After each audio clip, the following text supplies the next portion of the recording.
अवधेश जी, ममता बनर्जी तो धमकी दे रही हैं। वो ये कह रही है कि मैं मुख्यमंत्री हूं, मैं कैबिनेट मंत्री रही हूं, क्या मैं अब ये प्रमाण दूंगी कि मैं इस देश की नागरिक हूं या नहीं? वो कानून को मानती हैं या कानून से ऊपर भी अपने आप को जानती हैं? मीनाक्षी, आज दमदार 10 के इस दूसरे संस्करण में मैं आप सबको, दर्शकों को नमस्कार करता हूं। और जो कुछ ममता बनर्जी इस समय कह रही है, उसके लिए पहला एक शब्द है कि ईश्वर उनको सद्बुद्धि दें। या तो मानसिक रूप से असंतुलित हो गई हैं, या फिर जो उनके कारनामे सामने आए हैं कि उनके यहां से घुसपैठिए निकलकर सीमा पर जा रहे हैं कि मैं आया हूं, बांग्लादेशी हूं, मैं 20 साल से यहां हूं, मैं वोट डाल रहा हूं, मेरे पास सब कुछ है, लेकिन मैं अब उस पार जाना चाहता हूं कि एसआईआर में मेरा नाम कट जाएगा। अब इसमें उनके पास कोई चारा नहीं होता है। और ये उसी की पुनरावृत्ति है। जब भारत में नागरिकता संशोधन कानून आया था तो बड़ा आंदोलन हुआ कि कागज नहीं दिखाएंगे, तो कागज नहीं दिखाएंगे का एक एक्सटेंशन इसको आप कह सकते हैं। हालांकि मेरे पास जो खबर है कि उनका फॉर्म भर दिया गया है। तो फिर वो उकसा क्यों तो रही है? यही बात है ना कि वो उकसा, उनको मालूम है कि पीपुल्स रिप्रेजेंटेटिव एक्ट के तहत अगर आपको विधानसभा या लोकसभा का चुनाव लड़ना है, जो धारा 5 है, तो उस प्रदेश में आपका मतदाता सूची में नाम होना चाहिए, आपको भारत का नागरिक होना चाहिए। उनको मालूम है अगर बीएलओ रिपोर्ट करता है कि ये सत्यापन से मना कर रही है तो संदेहास्पद सूची में उनका नाम डाला जा सकता है।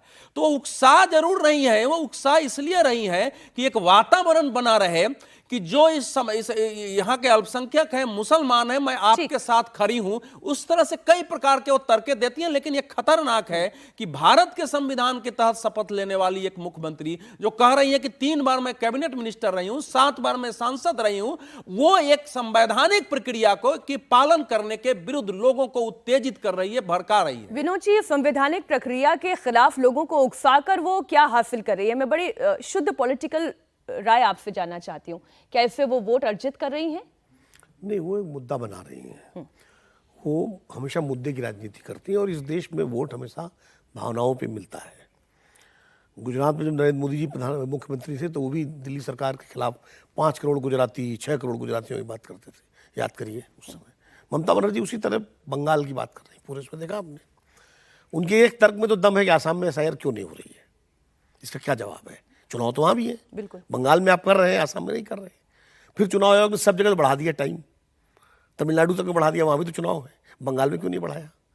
तो चुनाव आयोग के जो ये फैसले हैं, जिनसे लगता है कि आप कहीं ना कहीं ये सवालों को जन्म देते हैं, नंबर 1। दूसरी बात ये, जहाँ तक मेरी जानकारी है, अगर बीएलओ आश्वस्त है कि मीनाक्षी कांडपाल वोटर हैं तो वो भी आपका फॉर्म भर के भेज सकता है। कोई जरूरी नहीं कि आप ये चुनाव आयोग अगर आश्वस्त है कि भाई ममता बनर्जी इस देश की नागरिक है, मुख्यमंत्री नहीं, तो कुछ जरूरी नहीं ममता बनर्जी अपने हाथ से भरे, वो भी भर के भेज सकते हैं।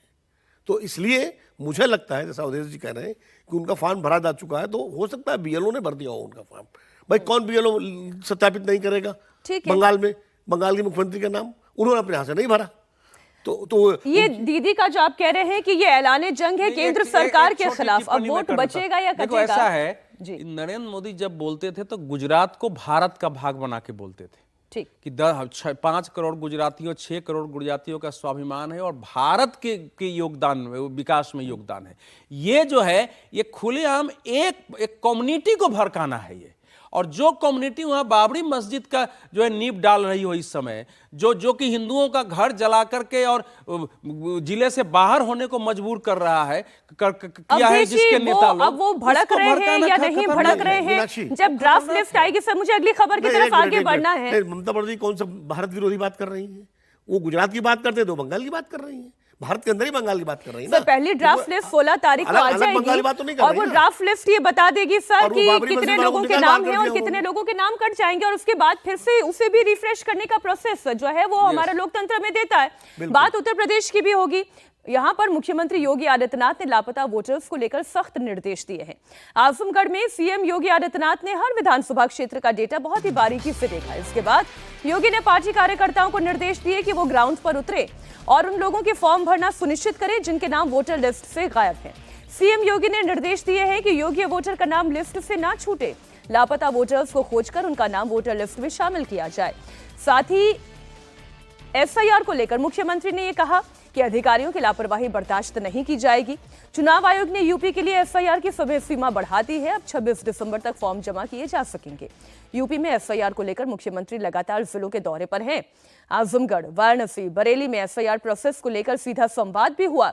गायब वोटर्स की कितनी बड़ी संख्या है, इसे लेकर अधिकारियों से सवाल पूछे गए। अधिकारियों को जल्द से जल्द काम पूरा करने की नसीहत और सलाह आप जैसा समझे वो दी गई है।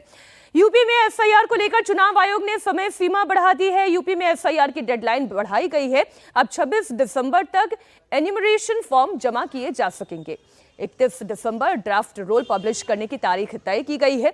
28 फरवरी को फाइनल वोटर लिस्ट पब्लिश होगी। चुनाव आयोग ने यूपी फॉर्म जमा करने की मियाद 15 दिन के लिए बढ़ा दी है। एफआईआर पूरा करने के लिए सबसे ज्यादा वक्त उत्तर प्रदेश को दिया गया, क्योंकि उत्तर प्रदेश सरकार ने चुनाव आयोग को बताया कि एफआईआर के दौरान वोटर्स की मैपिंग में दिक्कत आ रही है। 2,91,00,000 वोटर्स के फॉर्म जमा नहीं हुए हैं। लापता वोटर्स को लेकर सीएम योगी ने सख्त आदेश भी जारी किए हैं। यूपी में 2,91,00,000 वोटर्स के दस्तावेज नहीं मिले हैं। ज्यादातर लोग अपने पते पर नहीं मिले हैं। इन लोगों के नाम वोटर लिस्ट से कट सकते हैं। यूपी में टोटल वोटर्स में से करीब 19% नाम गायब हैं। अब चुनाव आयोग ने इनके वेरिफिकेशन के लिए 15 दिनों का और वक्त दिया है। उत्तर प्रदेश में एसआईआर की तारीख बढ़ गई है। हमारे साथ यूपी के मुख्य निर्वाचन अधिकारी नवदीप रेणुआ जी हैं। ये आपने चुनाव आयोग से कहा था कि तारीख बढ़ा दी जाए, इसकी क्या वजह? हमारा काम तो लगभग पूरा हो गया उत्तर प्रदेश में, और जो हमने अतिरिक्त अवधि मांगी थी उसकी वजह यह थी कि उत्तर प्रदेश में लगभग 19% मतदाता ऐसे चिन्हित हुए जिनका नाम ड्राफ्ट वोटर लिस्ट में नहीं आना था। ऐसी 5 श्रेणियों में उनको हमने चिन्हीकरण किया है। सबसे बड़ी तो है परमानेंटली शिफ्टेड।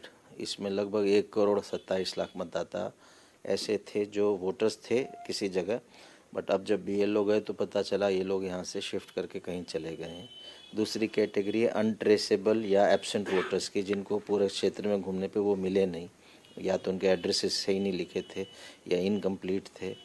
तो ऐसे लगभग 86 लाख के आसपास लोग हैं। तीसरी कैटेगरीज है जिनको पता लगा कि इनकी अब डेथ हो गई, 46 लाख ऐसे लोग चिन्हित हुए हैं। चौथी कैटेगरी है जिनके बारे में पता चला कि इनका वोट तो कहीं बना हुआ है गांव में या कहीं और, लगभग 24 लाख ऐसे चिन्हित हुए हैं। 9,86,000 ऐसे चिन्हित हुए हैं जिन्होंने एन्यूमरेशन फॉर्म लिया है, लेकिन बहुत प्रयास करने पे, बार बार जाने पर भी उनका फॉर्म वापस नहीं आया।